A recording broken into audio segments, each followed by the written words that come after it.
Et bonjour tout le monde, enfin plutôt bonsoir à l'heure où je filme. Vous vous rendez compte que bientôt c'est le coucher du soleil. Je suis là pour vous faire un petit vlog pour ma routine du soir avec mes chèvres.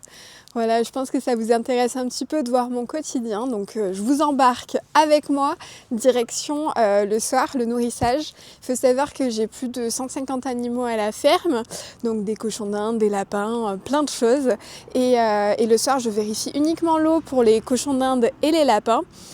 Pour les chevaux, je redonne un petit peu du foin et je fais un petit check aussi de l'eau, mais rien de particulier. Donc je vous embarque avec moi, regardez un petit peu comment ça se passe au niveau de la chèvrerie. Je ne sais pas si vous entendez au loin, il y en a certaines qui ont un petit peu faim.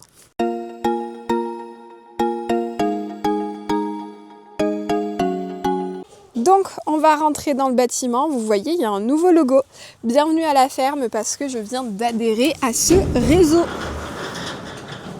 Alors, on n'y voit pas grand chose, c'est vrai. Je vais tout d'abord allumer la lumière. Hop. Ah, c'est un petit peu mieux. On a d'abord Victor et Vénus qui sont, pour Victor, mon petit handicapé hyperlaxe avec un défaut d'aplomb. Et Vénus, qui est ma petite chèvre qui a été prématurée, mais maintenant qui n'a plus aucun souci, qui est la grande compagne de Victor. Et là, on a le troupeau. Donc là, une des premières étapes, ça va être de nettoyer toute la partie air bétonné que vous voyez juste là. Il va falloir passer un coup de balai. Donc je vous mets en vidéo en accéléré. Vous avez vu, donc j'ai balayé seulement une partie, la partie de devant, parce que là, ça y est, vous voyez, il y a le foin qui a été mangé durant la journée, qui a été repoussé plusieurs fois, mais bon, elles ont bien aimé le décaler. Donc je vais le repousser et je vais ajouter donc de la luzerne, du foin de luzerne que je produis à la ferme. Il faut savoir que tout le foin ou foin de luzerne, je le produis sur l'exploitation. J'ai 38 hectares, dont 9 hectares de céréales, que vous allez voir par la suite ce que je fais avec. Et tout le reste, c'est pour du foin donc de prairie ou de luzerne. Donc c'est parti, je vous installe et je vous montre tout ça. Donc comme vous pouvez le voir, ma luzerne, elle est juste ici. Je vais pouvoir la bouger un petit peu pour pouvoir récupérer donc de la luzerne pour la journée. Il faut savoir que de la luzerne, elle va matin et soir. C'est ce qu'elles préfèrent très largement. Les chèvres, c'est vrai que tout ce qui est foin de qualité, elles aiment. Mais la luzerne, c'est vraiment leur grand dada. C'est vraiment ce qu'elles préfèrent le plus. Donc c'est parti, on va leur donner la luzerne. Elles n'attendent que ça. Ici à la ferme, tout le monde du coup peut manger à sa faim avec le système de Cornelis. Ça permet que les chèvres soient bloquées pendant un certain temps pour manger la quantité qui est nécessaire pour chacune. Et après, s'il en reste, elles sont en libre accès durant toute la nuit. Savoir que je reviens un peu plus tard, là pour vous dire à peu près l'horaire, on est aux alentours de 17h30, 18h et vers 19h, 20h, je reviens pousser. Donc ça leur permet d'avoir une alimentation de qualité pendant un long moment. C'est important pour une chèvre angora d'avoir une alimentation de qualité. Pourquoi? Parce que la laine, elle pousse continuellement. Et donc elles ont des besoins qui sont quand même assez élevés parce que par exemple quand elles produisent du lait, ça va être au moment de la mise bas qu'elles vont avoir besoin de pas mal de nourriture pour l'allaitement et elles vont faire une période de lactation, puis après elles vont être taries et elles seront assez tranquilles. Chez la chèvre angora, il n'y a pas cette période de tarissement, alors si pour le lait pour les chevreaux, mais par contre ça ne va pas être le cas pour la laine. La laine, elles vont vraiment en produire tout le temps, donc elles ont des besoins énergétiques assez élevés au quotidien, voilà, et toute l'année. Alors quand j'ai terminé de donner devant, c'est pas fini, je retourne, alors vous ne me voyez pas beaucoup, je retourne devant pour voir Vénus. Vénus qui est ma petite chèvre prématurée que vous voyez juste là. Je vais lui donner aussi sa ration de luzerne, mais cette fois-ci je vais la lui donner juste là dans son petit box pour pouvoir qu'elle soit tranquille elle aussi pour avoir sa ration. Donc c'est parti, on va lui donner, je vous pose, hop.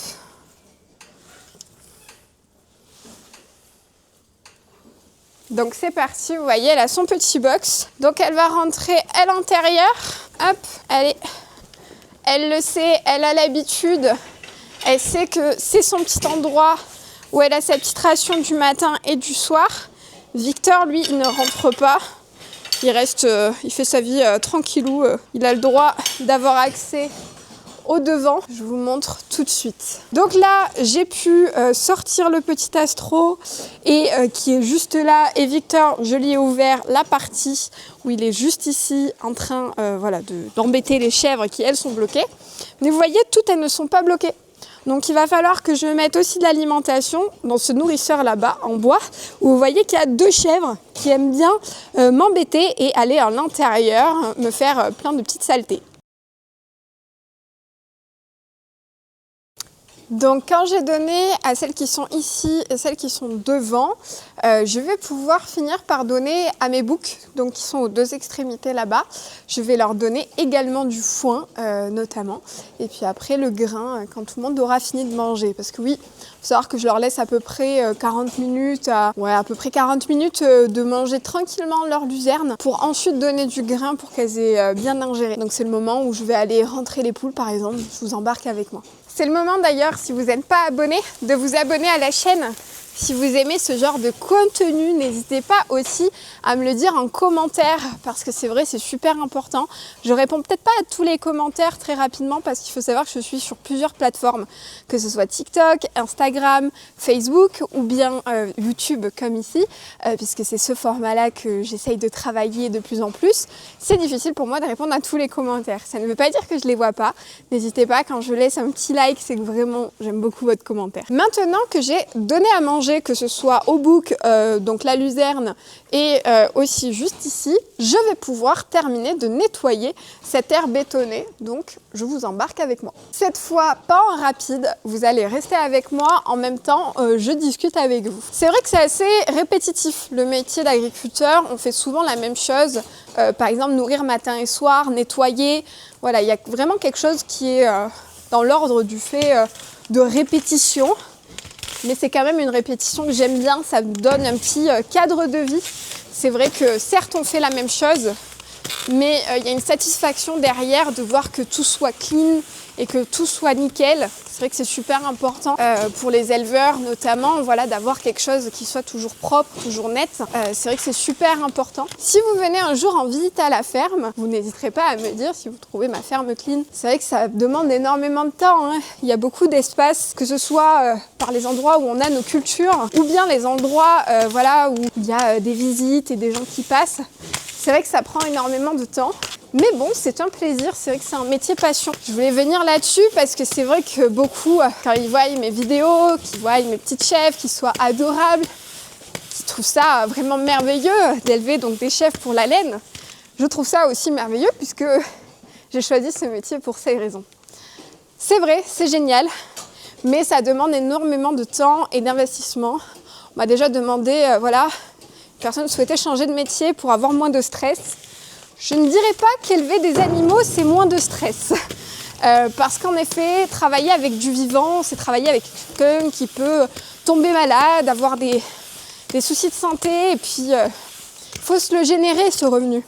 Et ça fait partie des choses les plus compliquées.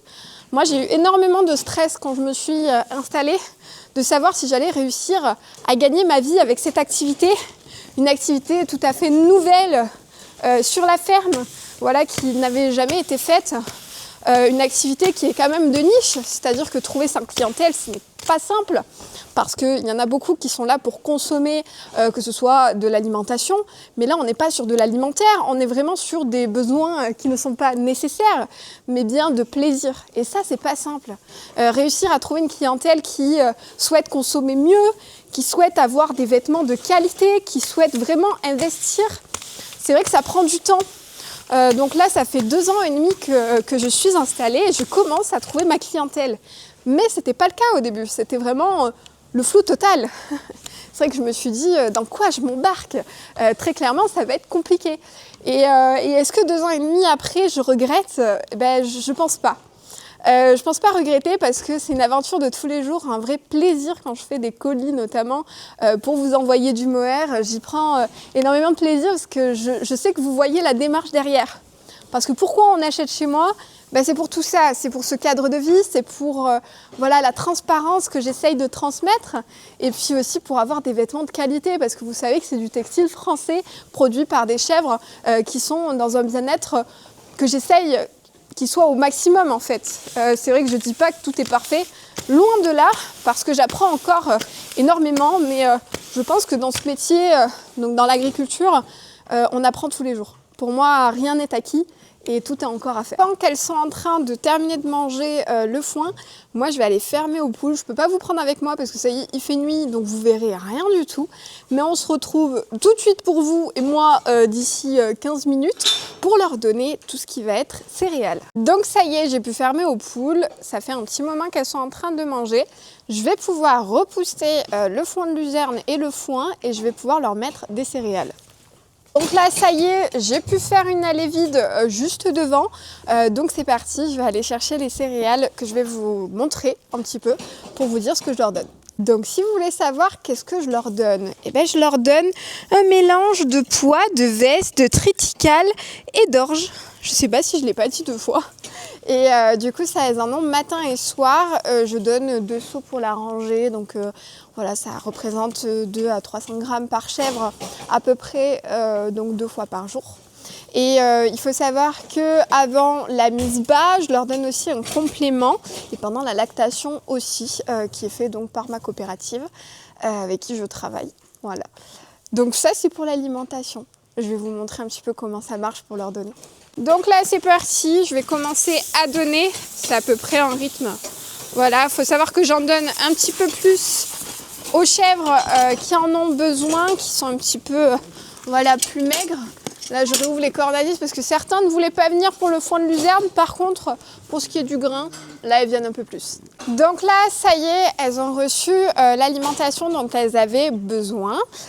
Donc là, je vais les laisser tranquillement manger. Je vais faire un tour aux animaux pour checker encore un petit peu l'eau.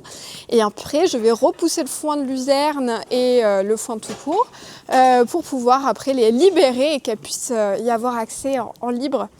Voilà, j'espère que cette vidéo vous a plu, que c'était intéressant. N'hésitez pas à me dire en commentaire si vous avez un peu plus de questions. J'étais ravie de vous faire ce petit vlog de ma petite soirée. Il faut savoir que toutes mes soirées se ressemblent.